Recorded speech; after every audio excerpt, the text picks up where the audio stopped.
Kebudayaan Sunda di Jawa Barat banyak menyimpan keunikan yang eksotis dan jarang terekspos. Kebudayaan Sunda juga dikenal sebagai budaya yang menjunjung tinggi nilai sejarah yang diwujudkan melalui corak dari sebuah bangunan dengan simbolik tertentu, seperti halnya bentuk rumah adat. Di Jawa Barat, atau lebih tepatnya kebudayaan Sunda, terdapat 8 jenis rumah adat yang memiliki nilai historis tinggi dan memiliki makna kehidupan yang melekat bagi masyarakat di sana. Tidak hanya itu, rumah-rumah adat ini juga memiliki peran dan fungsi masing-masing. Suku Sunda memiliki rumah tradisional yang umumnya berbentuk rumah panggung dengan ketinggian sekitar 0,5 meter hingga 0,8 meter atau 1 meter di atas permukaan tanah. Bahkan, rumah-rumah yang sudah tua usianya, tinggi kolongnya ada yang mencapai 1,8 meter.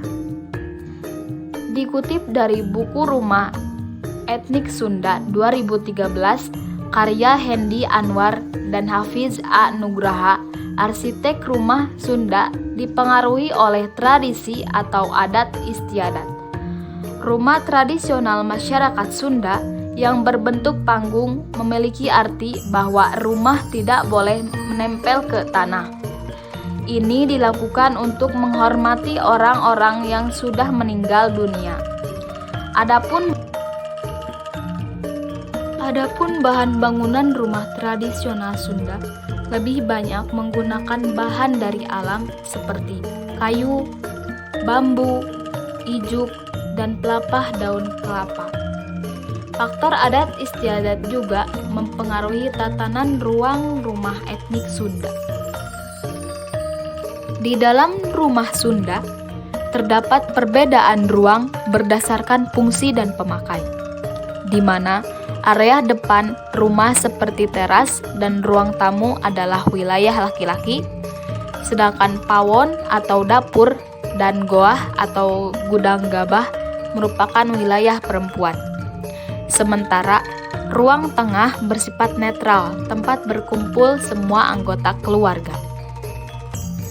Selain pengaruh adat istiadat, faktor alam pun ikut mempengaruhi arsitektur rumah Sunda, di mana kondisi topografi yang berbeda-beda mempengaruhi penempatan rumah yang disesuaikan dengan keadaan, fungsi, dan kebutuhan masyarakat Sunda. Dikutip dari buku Suku Bangsa Dunia dan Kebudayaannya 2013, karya Pram. Untuk naik ke rumah Sunda disediakan tangga yang disebut golodog.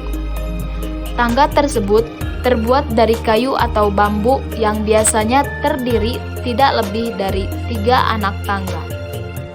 Golodog berfungsi juga untuk membersihkan kaki sebelum naik ke dalam rumah.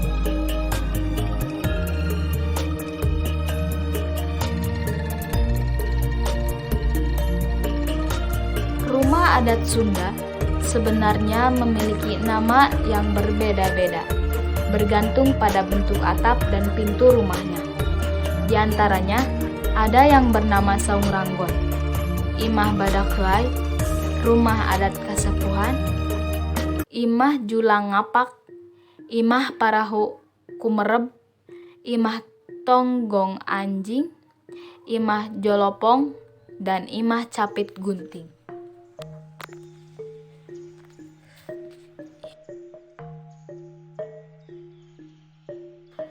Saung Ranggon adalah nama rumah adat Sunda yang terletak di Kampung Cikedokan, Cikarang, Bekasi Barat.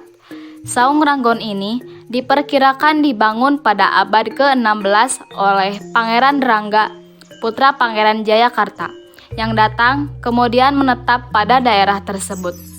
Saung Ranggon ini berfungsi sebagai tempat menunggu padi atau tanaman palawija yang akan dipanen sehingga letaknya berada di tengah ladang. Umumnya, Saung Ranggon dibuat dengan ketinggian sekitar 3 hingga 4 meter di atas permukaan tanah untuk melindungi dari hewan buas seperti harimau, babi hutan, dan berbagai hewan buas lainnya.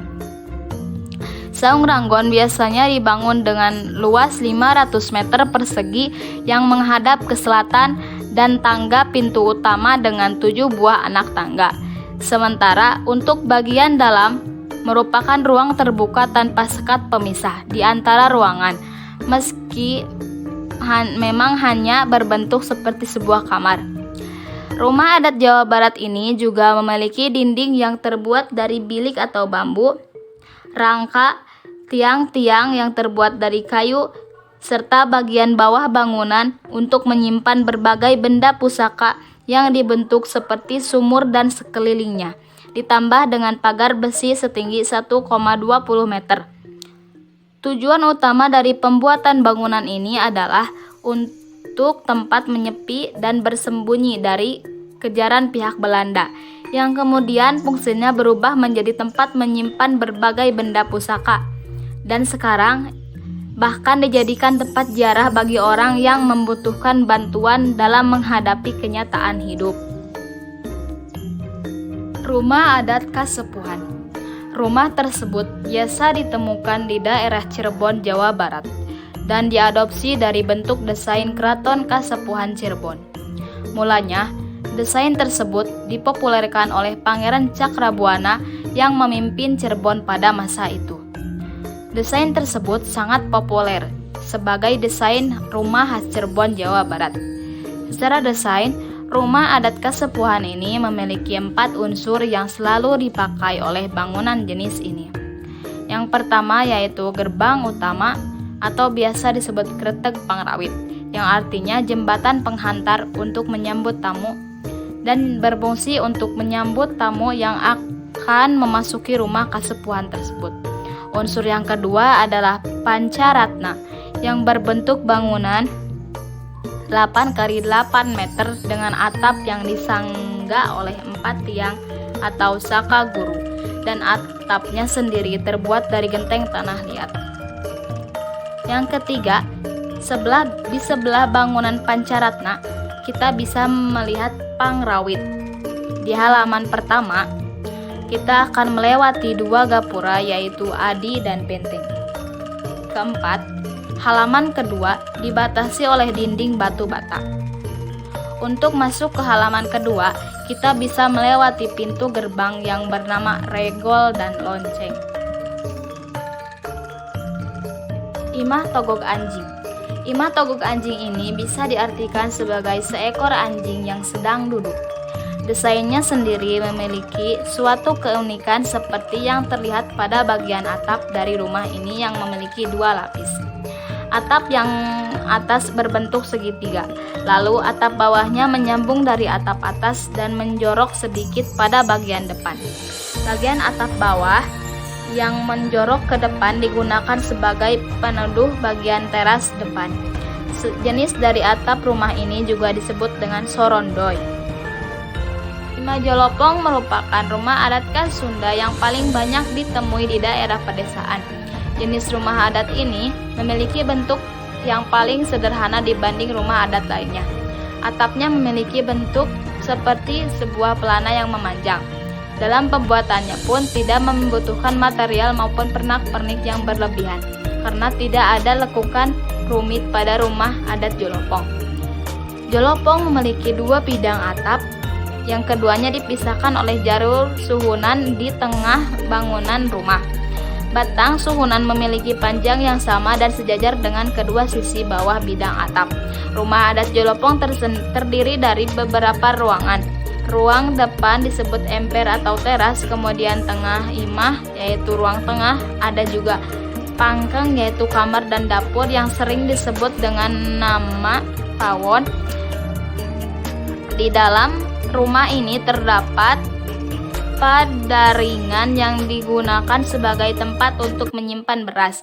Selain itu, mereka juga memiliki ruangan yang disebut dengan nama tepas. Ruangan ini digunakan untuk menerima tamu. Uniknya dulu tepas dibiarkan kosong tanpa perabotan. Kemudian jika ada tamu, mereka akan menggelar tikar. Jenis rumah ini banyak ditemui di daerah Garut, tepatnya di Kampung Dukuh. Capit gunting. Dalam bahasa Sunda sendiri, capit mempunyai arti menjepit atau mencapit sesuatu. Sedangkan gunting adalah sebuah alat yang digunakan untuk memotong. Dari sisi depan desain rumah ini banyak menggunakan bambu sebagai bahan utamanya dan atapnya menggunakan daun kering sebagai penahan hujan dan panas. Desain atap dari rumah ini juga menyerupai gunting atau pisau yang sedang dalam posisi menyilang, baik pada bagian ujung atau depan maupun belakang terdapat sebuah bambu. Posisi bambu tersebut membentuk huruf X. Keberadaan rumah ini jarang dijumpai, sebab rumah adat ini merupakan rumah yang paling kuno. Untuk saat ini, sebagian besar masyarakat Jawa Barat menggunakan desain rumah minimalis dan rumah adat lainnya. Namun, beberapa tempat wisata terdapat desain rumah adat ini. Imah badak heai. Jika diterjemahkan ke dalam bahasa Indonesia, berarti rumah badak menguap. Desain dari atap yang menganga membuat rumah tersebut dijuluki sebagai rumah adat yang mirip dengan seekor badak yang sedang menguap. Jenis rumah adat ini banyak ditemui di Sukabumi. Dikatakan seperti badak menguap karena jika diperhatikan secara seksama dari sisi depan dan samping berbentuk seperti seekor badak yang sedang menguap. Secara filosofis, dikatakan badak heai atau menguap karena menggambarkan sisi masyarakat Sunda yang ramah dan terbuka bagi setiap orang. Melalui desain dari kerangka dan dinding bangunan yang terbuat dari kayu dan bambu, dianalogikan sebagai sikap yang bersahaja dan mengayomi siapapun yang tinggal di dalam rumah ini. Parahu Kumerep. Rumah adat ini memiliki arti sebagai perahu terbalik. Hal ini sesuai dengan bentuk atap dari rumah tersebut yang berbentuk segitiga memanjang. Secara desain, rumah ini memiliki 4 bagian utama. Bentuk segitiga terbalik yang memenuhi 2 sisi bagian rumah, yaitu di depan dan di belakang. Sedangkan pada sisi kanan dan kiri berbentuk segitiga sama sisi. Pada bagian atap, ada 2 batang pohon yang menghubungkan satu sisi dengan sisi lainnya, sehingga tampak dari depan menyerupai segitiga. Kekurangan dari rumah adat perahu Kumerep ada pada banyaknya sambungan di atapnya, sehingga pada musim penghujan rumah ini rawan terjadi bocor. Imah Julangapak merupakan rumah adat khas Jawa Barat yang sangat sudah jarang ditemui. Konon, Imah Julangapak merupakan rumah adat tertua yang ada di Jawa Barat, sehingga sudah tidak ada masyarakat yang menggunakan desain dari rumah adat tersebut.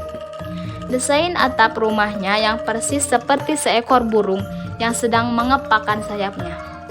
Bentuk atapnya melebar pada setiap sisi, dan pada bagian atasnya berbentuk huruf V. Secara keseluruhannya, rumah adat ini menyerupai burung yang sedang mengepakkan sayap ditambah kedua kayu pipih yang disilangkan pada bagian depan dan belakang atap, layaknya seperti sebuah gunting atau alat pemotong. Rumah adat tersebut juga memiliki nilai simbolik yang masih dijunjung tinggi oleh para sesepuh di Jawa Barat, bahwa manusia hidup tidak di atas langit, tetapi tidak juga di paling bawah bumi, melainkan manusia hidup berada di tengah-tengah.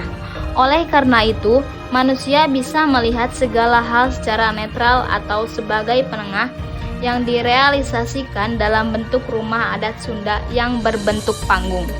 Sehingga rumah Julangapak menggambarkan bahwa pemilik rumah tersebut merupakan orang yang bisa menjadi seorang penengah ketika berada dalam suatu permasalahan hidup.